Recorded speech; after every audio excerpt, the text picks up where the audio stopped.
back to another spine-tingling episode of Markers and Monsters. Today is Demonday, so we're drawing a demon. Let's get right into it, shall we? I kind of just started out by, as always, blocking out the figure and just kind of going from simple to complicated. So just a round head there and just kind of adding in the basic shapes that I want to do.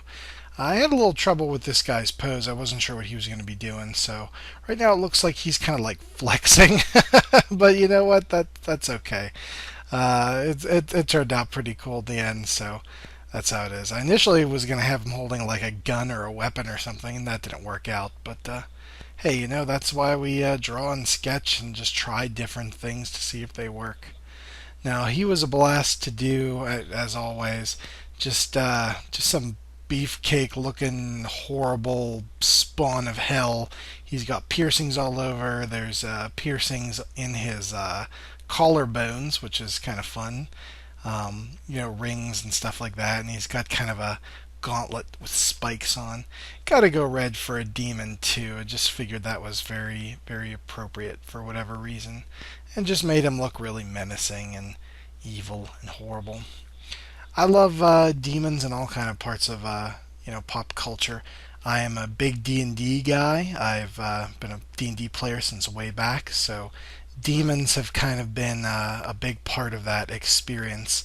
Now I started playing D&D at second edition, and that was the time when they had removed demons and their counterparts, devils, from the game because I guess parent groups were very upset with this inclusion as monsters and bad guys to fight. They thought, oh, this is promoting like satanic themes or something of that nature. I'm not entirely sure why they chose to do what they did, but they did. And second edition has no demons, no devils in it.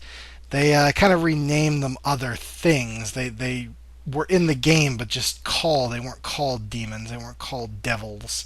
Third edition, which is where I really started to get into playing some D&D, they were brought back full force, and there's a range of just really cool demons and devils all throughout the game.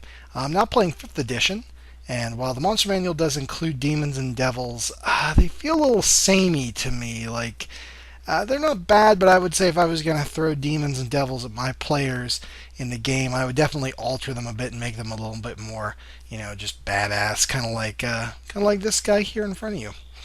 Coloring in here the horns and stuff like that, and I gave him kind of a green glow in his mouth and eyes for a lot of fun. Just add some blue veins there and some, just shading and stuff on the body. I kept the background very indistinct, just kind of a weird glowy, greenish, fiery sort of thing. Rather than setting him in a specific place, I don't know, just kept it light and simple and fun. That's kind of my MO with a lot of these drawings that I'm doing here. Being too that I'm working at the size, they're basically 5 by 7. So they're not too, these aren't humongous. Yes, I don't just have enormous hands that cover a full 8.5 by 11 sheet of paper. No, these are pretty small, so keeping them small like that is actually a great creative challenge, as it gets you to kind of think about, okay, what can you fit in this small space? And a lot of times just very simple portraits and stuff like that work the best in that small environment. You don't want to make it too busy or too overly detailed or whatever, and then you put a mat on it and frame it up, and it just looks weird. It looks too much. So keeping them just kind of focused on the central figure or whatever, I think is the way to go.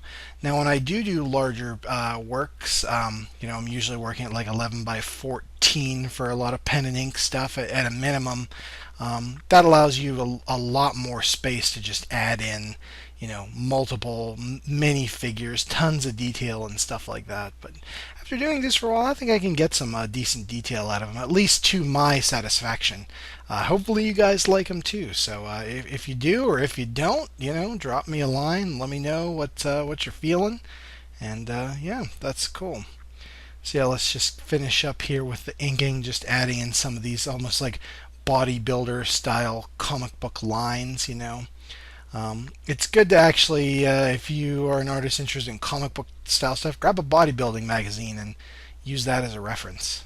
Alright, let's take a look at the scan here. And yeah, he turned out pretty great. I had a blast drawing him. I had a blast talking about some artwork. Didn't really talk too much about any demon movies or anything, but you know what? That's okay. We didn't have a ton of time for that, but you can be sure I'll be bringing it up later. All right, guys, as always, my stuff is up there online and on the screen in front of you in the description as well. So check me out on all my social media places and we'll chit chat. It'll be great. All right, that's it for me today. We'll see you guys on the next episode of Markers and Monsters.